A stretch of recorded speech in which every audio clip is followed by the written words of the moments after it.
देखिए 30 के B number प्रश्न पर ध्यान दीजिए। जैसा कि ए बताया था मैंने उसी प्रकार का बी भी है। कहता है कि मदन और कृष्णा एक फर्म में साझेदार हैं। 31 दिसंबर 2022 को उनका जो चिट्ठा है स्थिति विवरण वो निम्न प्रकार है। देखिए लायबिलिटी साइड में आउटस्टैंडिंग एक्सपेंस कर्जा, क्रेडिटर भी कर्जा, बैंक ओवरड्राफ्ट भी कर्जा, बिल्स पेबल भी कर्जा, और संचय जो है ये संचय को पुराने साझेदार पुराने अनुपात में क्या करते हैं, बांट लेते हैं। उसके बाद है कैपिटल, ठीक। उसके बाद एसेट्स में cash, bank, debtor, furniture, machine और बिल्डिंग। तो संपत्ति भी यथावत रहेगा, लायबिलिटी भी यथावत रहेगा। संचय को पुराने साझेदार आपस में पुराने अनुपात में बांट लेते हैं। क्लियर। अब आगे है कि वे राम को निम्नलिखित शर्तों पर प्रवेश देने का निर्णय लेते हैं। राम पूंजी के लिए 45,000 लाता है, भविष्य में लाभ का 1/4 हिस्सा प्राप्त करेगा। वह ख्याति के रूप में 30,000 नगद लाता है।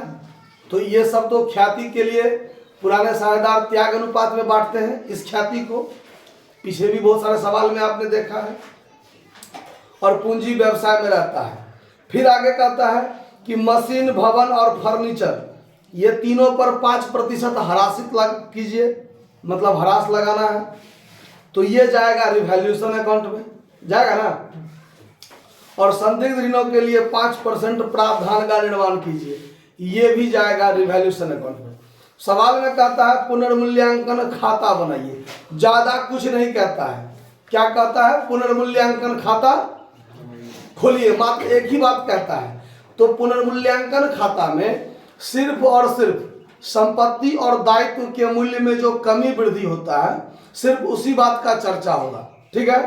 तो इस सवाल में आपको सिर्फ रिवैल्यूएशन बनाना है। नया साझेदार पूंजी लाया, हमको कोई मतलब नहीं। ख्याति लाया, कोई मतलब नहीं, ठीक है। लायबिलिटी साइड में जनरल रिजर्व है या रिजर्व है, बांटने वाला आइटम, कोई मतलब नहीं। अगर सवाल में कहता कि पूरा काम कर लें तो पूरा काम करते, ठीक है। लेकिन इसमें ऐसा कोई बात नहीं कहा। कहता तो सवाल में जितना ही कहेगा उतना ही बनाना है। ज्यादा आप अपने मन से बना दीजिएगा परीक्षा में तो फिर नंबर थोड़ी ज्यादा दे देगा। तो जितना ही काम कहेगा उतना ही करना है। तो सवाल में है सिर्फ रिवैल्यूएशन अकाउंट बनाइए। तो रिवैल्यूएशन अकाउंट जब हम बनाएंगे तो देखिए, अगर कहता कि आवश्यक जर्नल प्रविष्टि कीजिए तो नया साझेदार पूंजी लाया उसका भी एंट्री होता, नया साझेदार ख्याति लाया उसका भी एंट्री होता, पुराने साझेदार उस ख्याति को त्याग अनुपात में बांटता उसका भी एंट्री होता। रिवैल्यूएशन अकाउंट में कौन कौन कमी वृद्धि हुआ उसका भी एंट्री होता। रिवैल्यूएशन में लॉस या प्रॉफिट होता उसका भी एंट्री होता।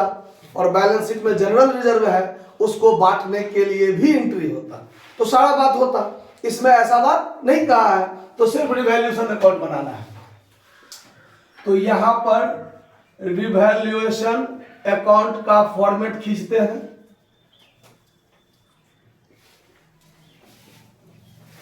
गौर से समझिए रिवैल्यूएशन अकाउंट। रिवैल्यूएशन अकाउंट में नाम से ही क्लियर है, पुनर्मूल्यांकन खाता यानी पुनः मूल्यांकन किया गया। और यह है एक नाम मात्र खाता, यानी पुनः मूल्यांकन के कारण संपत्ति और दायित्व के मूल्य में जो कमी वृद्धि हुआ उसके कारण हमको कितना फायदा या कितना घाटा हुआ सिर्फ उसका बात निकालना है। तो रिवैल्यूएशन अकाउंट में कौन सा मूल्य जाता है वो समझिए। संपत्ति कितना का था कोई मतलब नहीं, आगे संपत्ति कितना का है इससे भी कोई मतलब नहीं, संपत्ति में कितना वृद्धि कमी हुआ सिर्फ उसी बात को रिवैल्यूएशन में लिखा जाता है। क्योंकि फायदा या घाटा तो उसी से होगा ना। 1 लाख का था बिल्डिंग, अब हो गया 1.5 लाख का, तो 50,000 बढ़ा, यही ना फायदा घाटा हुआ मेरा। तो सिर्फ उसी बात का चर्चा इसमें होगा। तो सी पॉइंट और डी पॉइंट दो ही बात का चर्चा रिवैल्यूएशन में होगा। मशीन, भवन और फर्नीचर को 5% हरासित करना है, मतलब तीनों संपत्ति है और उसके मूल्य में ह्रास लगेगा, यानी उसका मूल्य कम करना है। और उसका मूल्य कम करेंगे तो संपत्ति के मूल्य में यदि कमी होता है तो ये फायदा होता है कि घाटा? घाटा होता है कि नहीं होता है? अगर संपत्ति का मूल्य कम हो जाएगा तो हमको फायदा नहीं ना होगा, घाटा होगा।